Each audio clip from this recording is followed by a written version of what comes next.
नमस्ते बच्चों, हिंदी की कक्षा में आपका स्वागत है।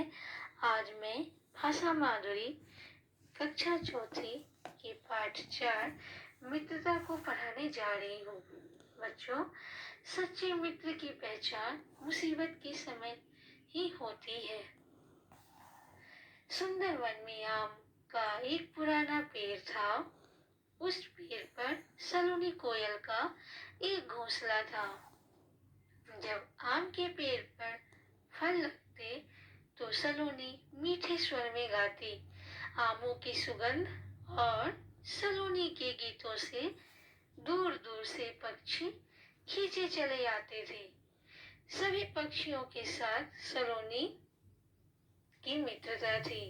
आम के पेड़ के आसपास हरी घास और झाड़ियां थी।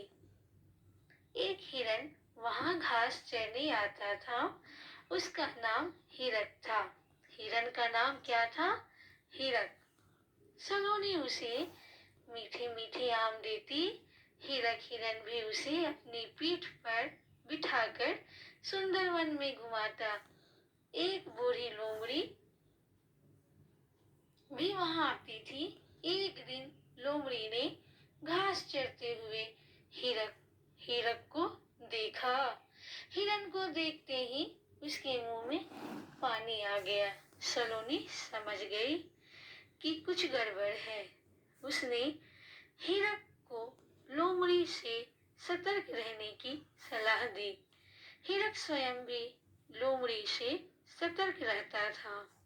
एक दिन लोमड़ी ने हिरक से कहा, मुझे हरी घास के एक मैदान का पता है।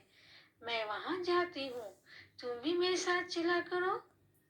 नहीं नहीं, हिरक ने घबराते हुए कहा, मुझसे डरते हो? मैं बूढ़ी हो गई हूँ। मेरे दांत मांस नहीं चबा सकते, इसलिए घास फूस ही खाती हूँ। लोमड़ी ने हिरक को समझाने की कोशिश की। हिरक को लोमड़ी पर विश्वास हो गया। वह लोमड़ी के साथ हरी घास के मैदान तक जाता और खूब मजे से घास खाता। सलोनी ने हिरक और लोमड़ी की मित्रता देखी तो समझ गई कि हिरक के बुरे दिन आने वाले हैं। सलोनी ने हिरक को बहुत समझाया। हिरक की समझ में सलोनी की एक भी बात नहीं आई। एक दिन सुंदर वन में शिकारी आए। शिकारी जाल बिछाकर पशुओं को पकड़ते थे। शिकारियों ने घास के मैदान में जाल बिछा दिया। लोमड़ी ने उन्हें जाल बिछाते देख लिया।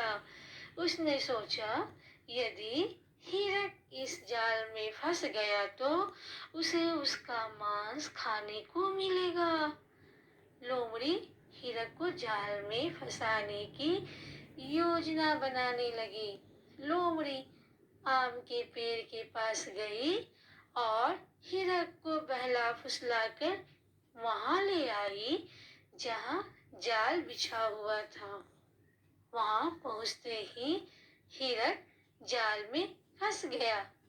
उसे लोमड़ी की मित्रता पर भरोसा था। उसने लोमड़ी से जाल काटने को कहा। मेरे दांत टूट गए हैं, लोमड़ी ने बहाना बनाया। फिर उसने जैसे ही हिरक पर हमला करना चाहा, वैसे ही कई कोयलें लोमड़ी पर टूट पड़ी। उन्होंने अपनी चोंच से वार करके उसे बुरी तरह घायल कर दिया। लोमड़ी वहां से जान बचाकर भाग गई। दरअसल सलोनी ने सब कुछ देख लिया था।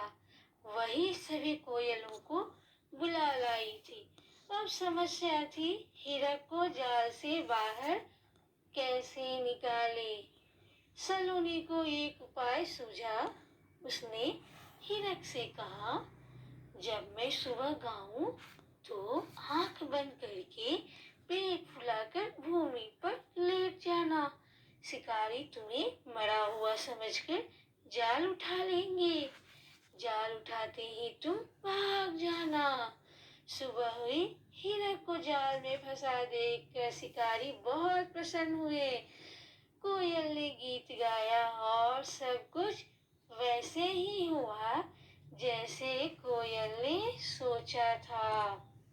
हिरक जाल से मुक्त हो गया। उसे बहुत पछतावा हुआ कि उसने सलोनी की बात नहीं मानी। वह बोला, मित्र, तुम्हारे बार बार चेतावनी देने पर भी मैं लोमड़ी की धूर्तता को नहीं समझा। मुझे माफ कर दो।